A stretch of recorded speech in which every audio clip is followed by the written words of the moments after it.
Very well, time for our interactive segment. Many thanks indeed for keeping me company. And as I had mentioned earlier, we'll be looking at women agripreneurs in securing Kenya's food future. You'll bear me witness that after UN declared 2026 the International Year of the Woman Farmer, attention now is turning and shifting to how women are shaping up our food baskets in our country. And allow me, without further ado, to introduce my guest, who is Catherine Rugasira Rusagara. I hope I've mentioned it right. Yes, who is the head of program delivery Youth Entrepreneurship for the Future of Food and Agriculture, YEFFA, at AGRA. Yes. Maybe you can start by telling us what exactly you do at YEFFA. Thank you very much and good afternoon. The Youth Entrepreneurship for the Future of Food and Agriculture, YEFFA, is a youth program that is focusing on building jobs within the agriculture sector for youth, especially women. We are looking at 50% of the jobs that we create to be focused on women. The program is doing this through catalytic investments, gender-responsive catalytic investments, that are really addressing the needs of the women agripreneur, that are really addressing the needs of the youth. It's making sure that our smallholder farmers have resilience to address subsistence farming with climate change. And it's also working with governments, working with partnerships to make sure that we are addressing the systemic barriers that are excluding women from participating in the agribusiness sector. Yeah. So ultimately, we need to be catalysts to make sure that we're providing women with access to the agriculture sector with the right systems, the right products, the right financial services to be able to participate in the market systems and trade. And it's true whatever you're saying, because 76% of Kenya's agriculture labor is women, from flower farms to small-scale farmers to even big, from large-scale farmers. But yet, they remain highly under-supported. What does this reveal about our agri-food system? They remain highly under-supported, and it shows that 20 to 30% of their farmers produce less yield, 20 to 30% less yield. So it reveals is that some of them are locked out of the system. It reveals that they don't always have access to functional supportive systems. This can be market systems, financial systems, land systems, that would then allow them to participate equally and to have an equal opportunity to now develop thriving agribusinesses. So what is our role? As partners, we have to work together to ensure that we are providing women agripreneurs with the opportunity to access the right systems to be able to participate and increase the yield on their farms and be able to move from subsistence farming to commercialization. And the UN declared 2026, as I mentioned, the International Women for the Day for the Year for the Woman Farmer, especially. How significant is it for our Kenyan context? We have seen the head of state, since he got into power, he has really leveraged on farming and agriculture, especially when it comes to boosting women. I hope that this year we're all going to really rise above collectively. And I think it's not really a choice anymore or a case of charity. I think women have to be empowered. They have to be given the right tools. They have to be given the right supportive systems, because agriculture is the engine of growth. Historically, we've seen that if countries have moved from low income to middle income, it has been through agriculture transformation. So we have to strengthen the women agripreneur.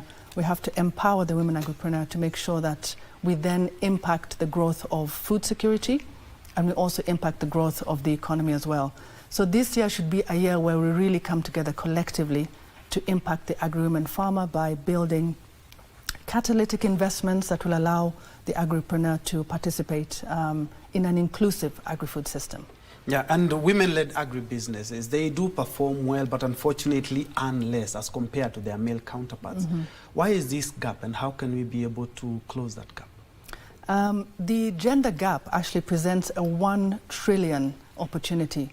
So we have to close this gap. There is no question about it. The reason why has quite a few variables, from market systems that are exclusive, from financial systems that exclude women from having access to credit, gender-responsive credit, from societal cultural norms as well that are biased against women. So it's not just one thing, it's a whole host of things. And that's why we say multi-stakeholder partnerships addressing these inequalities is key to transforming the agriculture sector. And let's talk about middlemen. From where I come from, I've seen a number when it comes to middlemen, when you talk about avocados, macadamia, you know, mangoes, especially now that we're in the season of mangoes. Yeah. How do they, and also informal middlemen, how do they affect women agripreneurs? I think they tend to affect the general value chain. And I think the challenge there is the price inequality that can sometimes occur. But there is positiveness to the middlemen because it's a logistics equation.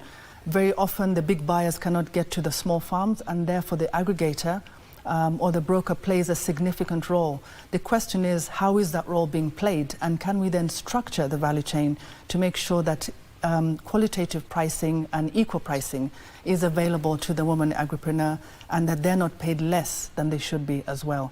So it's really building those systems to make sure that it's an inclusive and equitable system that's available to the woman agripreneur. What some pearls of wisdom that you can give the agripreneurs there, and especially women there, to scale their businesses from small scale to maybe middle or even large scale?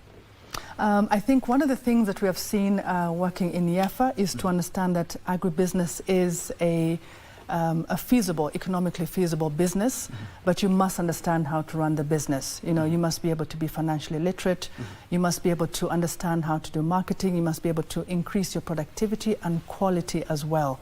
So the number of aspects there that we, from the YEFFA program, actually train women on. Not only the technical skills, but also the soft skills and the leadership skills as well. So the women are ready, I would say. What they're looking for is a system, is collective partnerships to make sure that we are giving them the opportunities as well. So to the women out there, be bold, be brave, and make sure that you remain in the agribusiness sector, because the inclusive agribusiness sector is developing, and we as partners are committed to working to build that. And speaking of partners, how are you as YEFFA specifically helping these young farmers, and especially the young female farmers? Because even if we look at the age demographics in Kenya, most farmers are more or less 40 and above. They're not the young people, they're not the Gen Zs. Actually, Gen Zs do want to do farming, but they find that, again, they're locked out of the system. So what the YEFFA program is doing is picking the right partners. For example, picking the financial institutions to build inclusive financial models, working with our local chiefs to address some of the societal cultural challenges that are being faced by women, which means that we're now promoting a strong network of female farmers to train other female farmers.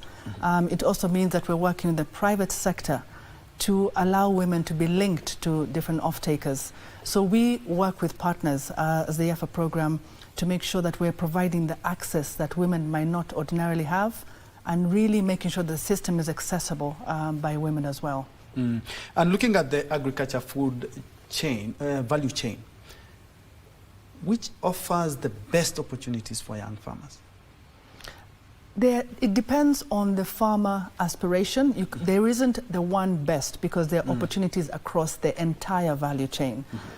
So really it's for the youth to be able to understand the YEFFA program, is that we're able to offer the opportunities and explain and expound and support the youth to access those opportunities within the different value chain. There's obviously opportunities for smallholder farmers from productivity. There are huge opportunities for value addition as well, and agro-processing. There's huge opportunities both on farm and off farm as well. And we need both. The agriculture sector needs both. So you cannot promote one without the other. If you're promoting productivity, then you need a market to be able to absorb that supply and productivity. So we would say that opportunities exist across the value chain. We don't forget technology and the digital aspect. And this is key for the women agripreneur, because we are seeing a digital divide, which is sometimes overlooked. So 25% more women are accessing the internet less. So it's important that we close this digital gap, because if you're not accessing the internet, you're missing out on e-commerce platforms, market linkages, knowledge and technology. So we also have to ensure that as we're building a technical or technology-driven agriculture sector, we are making sure that it's inclusive and that women are involved in this. There are many institutions and even organizations that offer agriculture credit, but less than 10% gets to women farmers. How do we change this? I think it's important to understand that what are we offering? Are we offering what suits us, or are we offering gender responsive incentives? For example, in Malawi, we're working with a microfinance, and the women there are accessing credits, and they're accessing credits through inputs. So they're given inputs and then they pay back the credit once they have harvested. So it always depends on the service offering as well. So it might be being offered, but is it reaching the women as well? Are they aware of it? And are we offering the right product or service that the woman agripreneur needs? And how does, we've had PPPs even on our roads and even on agriculture. How does public-private partnership also help to, and even organization like AGRA, help us close the finance gap? Yeah, AGRA is plays a catalytic role, so coordinating between government, private sector, financial institutions, and is to really play the role of making sure that we strengthen and design inclusive, driven systemic interventions. So it comes from the design. That's where it begins. So if we're intentional right from the beginning, then we're going to achieve an impactful, sustainable end. So to me, it's about designing those right financial models that we spoke about, and making sure that they reach the woman agripreneur as well. And before we wrap up this conversation, what is the message that you would want to offer of hope, and maybe on what Kenyan women farmers need to do to change 2026? Is there a year after all? I think the onus is on us. I think the women are doing what they can, but the onus is on the multi-stakeholder partnerships. The onus is on having gender-responsive policies. The onus is of investments providing gender-responsive financing. The onus is on market providers, off-takers, private sector, being inclusive and reaching out to women.